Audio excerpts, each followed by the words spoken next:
O número de mortos, como nós falamos, está em 132 e inúmeros desaparecidos. Apenas uma região, Cali, eles estimam 188 desaparecidos. Isso significa que a gente não está considerando Pereira, não está considerando Bogotá, nem as demais regiões de todo o país. Por isso que em instantes a gente tem inclusive entrevista ao vivo aqui para vocês, para que nós possamos compreender essas movimentações, tanto do tremor, do abalo, se ocorreram novos abalos depois do principal, quantos novos e como é que estão as buscas. Aí nesta imagem você vê ali, ó, Bombeiros Cali, que é justamente a região que eu falei para você que tem 188 desaparecidos no mínimo, estimados pelo governo local. As buscas seguem, centenas de pessoas, centenas, ficaram feridas. Somente na região de Cali foram 85 mortes. E é justamente de lá que chegam essas imagens. Você vê que aí vira um formigueiro a imagem.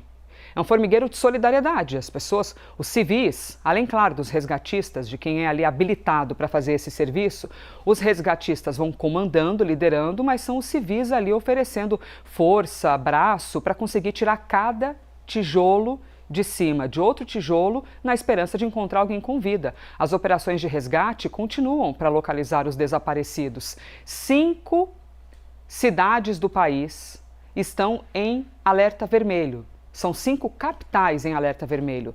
Quase 90 prédios desabaram, 7 aeroportos tiveram de suspender as operações. O presidente colombiano, que acabou de assumir, dias atrás a gente estava aqui te contando sobre Abelardo ter oficialmente chegado ao poder.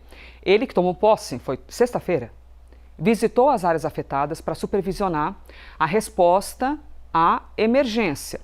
E aí, além daquilo que tem havido na Colômbia, diversos países anunciaram o envio de ajuda.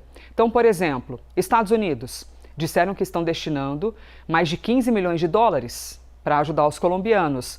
E aí é ajudar em abrigo, alimentação, proteção, também na avaliação dos danos, porque você imagina, vários prédios, como eu citei, dezenas vieram abaixo, mas muitos outros estão com perigo de desabar. E eu acabei de receber a informação de atualização do número de mortos, 175.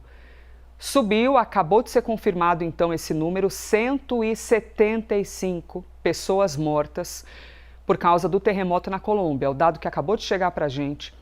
E infelizmente a gente está tomado desse sentimento de que esse número vai subir ainda mais, porque você tem muita gente que está desaparecida e pessoas que estão debaixo de muitos escombros, né? São muitas toneladas.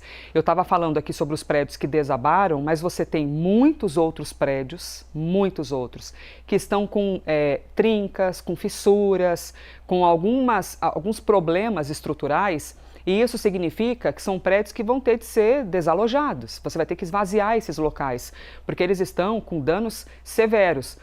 Por isso que os Estados Unidos, ao fazerem a doação de 15 milhões de dólares, eles dizem que são destinados, né, a vários itens, e um deles é ajudar nessa avaliação estrutural dos prédios que ainda estão de pé. 175, portanto, o número de mortos na tragédia na Colômbia. A área atingida pelo tremor já tinha vivido um outro terremoto.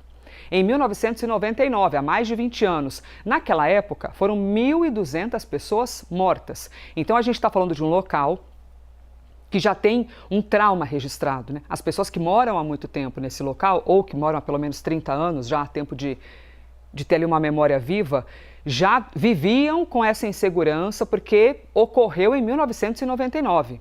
Já um tremor à época, 1.200 mortos. Agora nós estamos aqui nem 24 horas depois do momento que nós noticiamos para vocês, contando sobre os 175 mortos recém-atualizados pelas autoridades da Colômbia. O Américo Martins está com a gente também para trazer aqui mais olhares, informações. Nós estamos falando, Américo, eu acabei de citar aqui sobre a posse do novo presidente, Abelardo de la Espriella, que ele chega na presidência da Colômbia e já tem de assumir essa bucha, que é você ter um acidente, um movimento, né, que não tem como você controlar, Uma tragédia que você não tem o que fazer e agora é ter de lidar contando as pessoas que morreram. Américo, bem-vindo, bom dia. Olá, Elisa, muito bom dia para você, para todo mundo que está com a gente. Sem dúvida nenhuma, esse é um enorme teste político e administrativo para o novo presidente da Colômbia, o Abelardo de la Espriella, que tomou posse só na sexta-feira. Esse é o primeiro cargo político dele, inclusive, a primeira vez que ele exerce um cargo administrativo. Nenhum político gosta de assumir um cargo com um desafio desse tamanho, especialmente pela dor nacional, pelo impacto humanitário. Mas o Abelardo de la Espriella vai ter que responder a isso e já começou respondendo.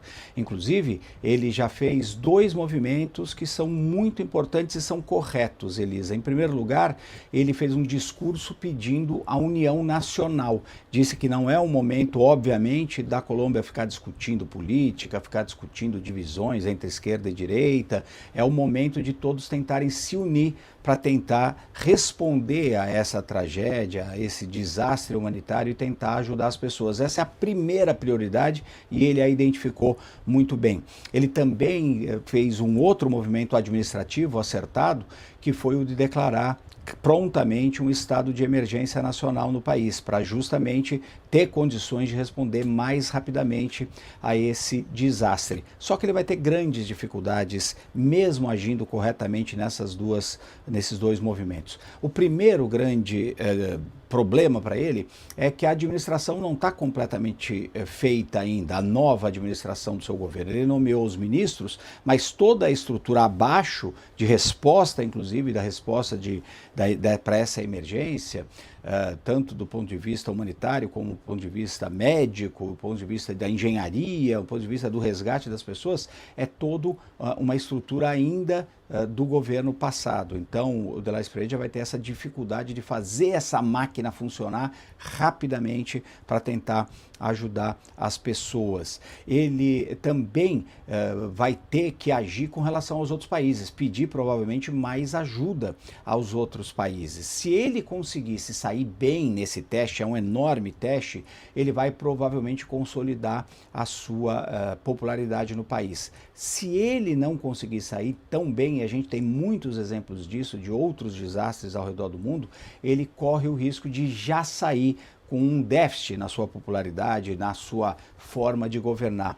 O presidente George W. Bush, nos Estados Unidos, por exemplo, que era um presidente muito popular, sofreu muito com o furacão Katrina, que você deve lembrar, atingiu ali o sul dos Estados Unidos. A resposta do governo federal foi péssima. Para o Abelardo de la Espriella, o problema é ainda maior, porque ele acabou de assumir, não tem controle total da máquina administrativa. Agora, Elisa, também muito importante a gente comentar a ajuda internacional para a Colômbia.